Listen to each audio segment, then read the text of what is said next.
Mickey, what's up with your ears, dude? You can't hear me.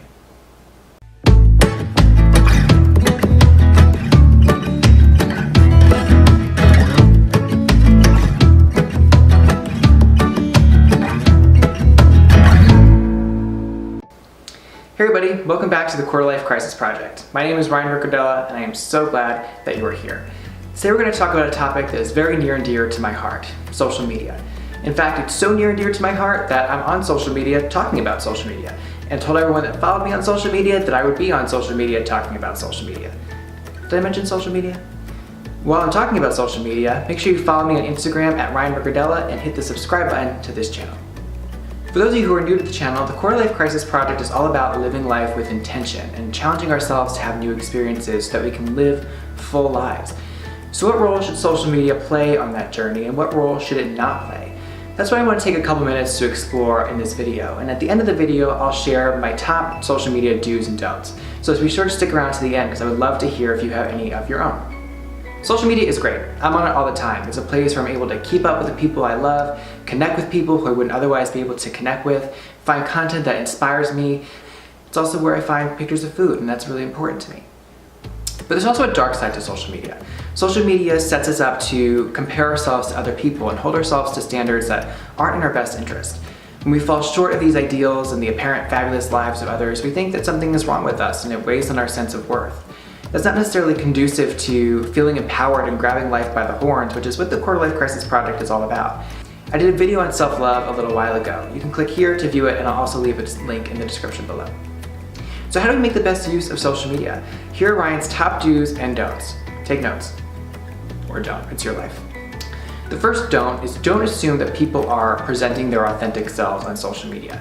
When was the last time you posted about how ugly you thought you were, or how bad your day was going, or how terrible everything is? Probably wasn't super often. In fact, it probably never happened. People want to present the best versions of themselves on social media, but recognize that that's not their full reality. If you think that that's the extent of their experiences, then you're definitely going to feel like you're falling short in some way because there's no way your life is going to be that fabulous. Recognize that everyone is dealing with something and that what you see on social media is just a little bit of the picture. The first do is recognize that your social media is just that, your social media. Don't do anything for anyone else. How often have you tried to do things for the gram or agonize over the right filter or do things you don't really want to do but you know there's going to be a good photo out there so you go anyway?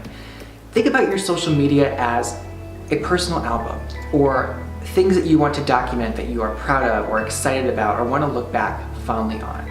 When you do those things, anything else that people think of it is just a nice bonus. Do social media for you. Post the things that you find happy and things that you take joy from, and have that be it. Second don't be a troll. Just don't do it. I have no time for trolls. I barely have time for this. The second do is, instead of being a troll, use social media to support other people. One of the most beautiful things about social media is that it forms connections between people and people who you may have not otherwise ever met. You have the world at your fingertips and you get to decide what you do with all that access to people. Make a positive impact, share a positive word, fundraise, share content that you think is inspiring. Just so you know, there is a share button at the top of your screen. Do what you will with it. The third don't, and this is a big one, is don't equate your sense of worth with a number, whether it be likes or followers or shares or subscribers, whatever. Your value as a person can't be quantified. This is something that I struggle with a lot because I'm starting this channel from zero. And so when you start from nothing, it takes a while for things to get the engagement that you want them to. And when you have content that you work really hard on, you want people to see it, but it just takes a while.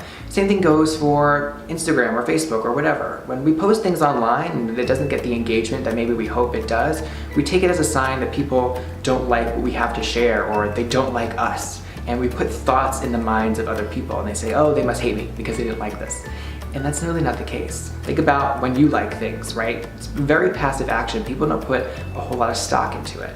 There's also a lot of things that can impact engagement. The time of day that you post, the people who happen to be online when you post, all the algorithms within the social media accounts. It really is such a crapshoot. Don't equate your sense of worth with a number.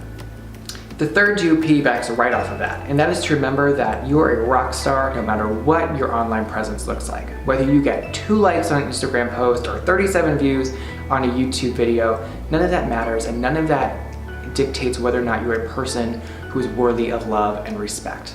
we're all gonna die anyway. And I guarantee you that God is not gonna be like, yikes, Tiffany, you only got 42 likes on your Coachella post. I'm definitely sending you to hell. It's fine, focus on things that matter.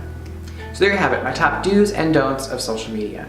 I try to abide by these things every day and fall short of them just about every day. But I think if we can learn to abide by them, we'll all be a lot happier and be able to find meaning in more consequential things. And that's what the Quarter Life Crisis Project is all about. So tell me what you think in the comments below. Do you have any additional do's or don'ts that you might add? Which ones do you find the hardest to abide by? I want to hear from you.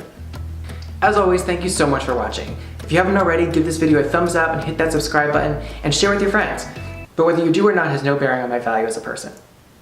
Alright, until next time. Bye guys.